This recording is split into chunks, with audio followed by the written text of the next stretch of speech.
All right, so with the 39th pick in the 2025 NFL Draft, the Chicago Bears go ahead and select Luther Burden III, wide receiver from Missouri. Another surprising pick from the Chicago Bears, man. I did not see this coming from honestly a mile away. I mean, this was insane. I saw a couple people sort of suggesting this just because, there was a chance that he could fall to us, him being a really good receiver and all. I didn't think, one, that he would fall to us, and two, I didn't think the Bears would even consider that, especially after, consider the fact you have DJ Moore and Rome Odunze, and then you have your tight end duo now in Colston Loveland and Cole Kmet. I did not think they would go another wide receiver. So huge surprise from Ryan Poles and Ben Johnson especially.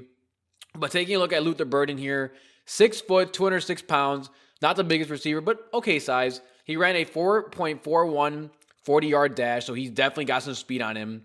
Mainly a slot receiver.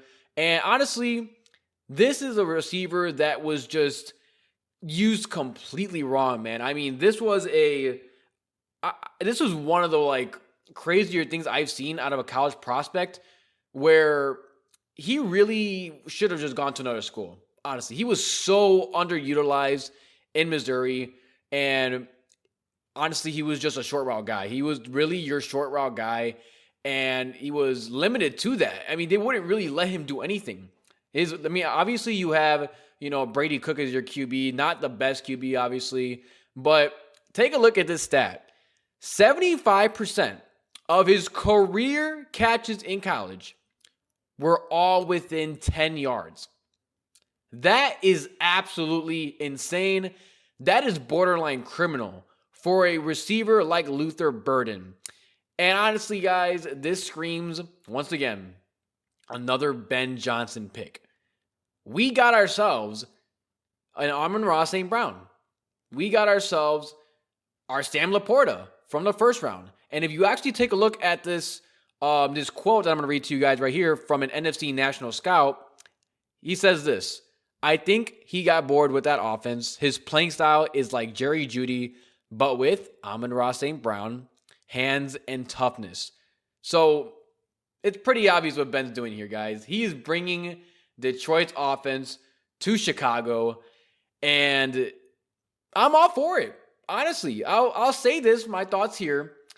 Once again, I wasn't the biggest fan of the pick itself.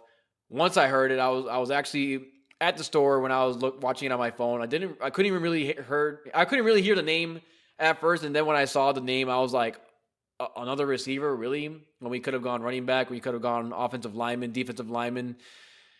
I wasn't too happy about that, but it took about 5 minutes to come around because, man, as much as I don't think still that he was the best pick probably that the Bears could have made, this dude is a great wide receiver. This was honestly just best player available too, by the way. The draft board just completely screwed us over in his draft. I mean, all the way from the first round. And you, looking into the second round too, man, you had guys like Will Johnson and Mike Green there that I probably would have taken over him. Trayvon Henderson, a guy that I am pretty sure Ben Johnson would have took, went actually a pick before us to the New England Patriots. And to be honest, I have a friend too who's a Patriots fan. I thought it was going to be the reverse. I thought they would take Burden if he fell to the Patriots, and we would take Trayvon Henderson, but that did not happen. They went ahead and got their running back. Ben Johnson and Ryan Poles kind of looked at each other and said, well, we're not really going to draft, Cam Scadaboo or Caleb Johnson with our 39th overall pick, so we might as well just go with best player available. That was Luther Burden.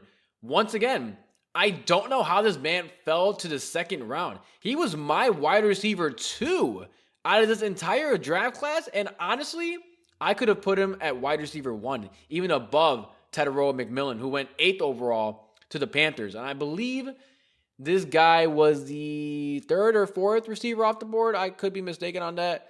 But I had him over Emeka Egbuka. I had him pretty much in the same tier as Tetairoa McMillan. I'm telling you guys, this dude, he is our Amon-Ra. I mean, this offense is so complete. You've got DJ Moore on the outside. You've got Rome Odunze on the outside. You've got Luther Burden, who's mainly your slot guy with a ton of speed and a lot of strength on him. There's your Amon-Ra St. Brown. And then when you're not on the field, when you're running 12 personnel, and you think, okay, fine, we don't got to deal with Luther Burden. Nope, you got to deal with Colston Loveland, man. Unbelievable. I mean, this is Ben's offense. This is Ben Johnson bringing something to Chicago that we have not seen before, which is really unpredictability in the draft. I mean, obviously it takes the draft falling this way for this to happen like that. But the reality is nobody saw these two picks coming. Colston Loveland and Luther Burden. At least most people didn't. It's just insane that this is how this happens, how this unfolds. We have literally, when I don't kid you, I kid you not when I say this. Not only do we have the greatest wide receiver trio, the starting like 1, 2 in a slot in the entire league, not only do we have the best tight end duo in the league by far. I don't care what anybody says. Yes, they're better, or it is at least has a potential to be better than Isaiah Likely and Mark Andrews, who I think is the best duo out there. But not only that, when you take those two in account, we have the best set of receiving weapons in the NFL, period. We're talking wide receivers and tight ends both. Caleb Williams is going to enter the 2025 season, obviously barring trades or anything like that. If this stays the way it is, which I think it should, he's going to enter the 2025 NFL season with essentially 5 great receiving options. 3 wide receiver ones. Literally 3 wide receiver ones. These guys could be starters. All 3 of these guys could be starters on a lot of teams. 3 wide receiver ones and 2 tight end ones. Both Cole Kmet and Colston Loveland, who could start on a lot of teams in the NFL. Probably at least 20 teams in the NFL could use Cole Kmet as tight end 1 or Colston Loveland as tight end 1. And we have all of that on one team. Caleb Williams, you are going to eat this year. Ben Johnson being the play caller as the cherry on top. I can't believe this. I mean, as a Chicago Bears fan, you know, we've had to go through, you know, the Justin Fields era and the Trubisky era where you had your wide receiver 1, you know, being Allen Robinson or at some point being Darnell Mooney. The closest I can think of really was Alshon Jeffrey and Brandon Marshall with Martellus Bennett. And, you know, that was cool too. But I mean, you had even Cam Meredith that one year, I think in 2017 when he was our wide receiver 1. He was solid too. But to have this is the first time in franchise history that we are this stacked at receiver with the quarterback that we have and the play caller that we have. There is no excuses for this team. This offense better explode in 2025. Simple as that. Let me know what you guys think about this pick, man. I think it's great. I don't think it's the best pick, but I think this is a great pick for Caleb Williams, for Ben Johnson, for this offense, man. It's a new era. You got to be able to throw the football. You got to be able to air it out. And this is exactly what's going to happen in 2025. Let me know what you guys think. Bear down. I'm out.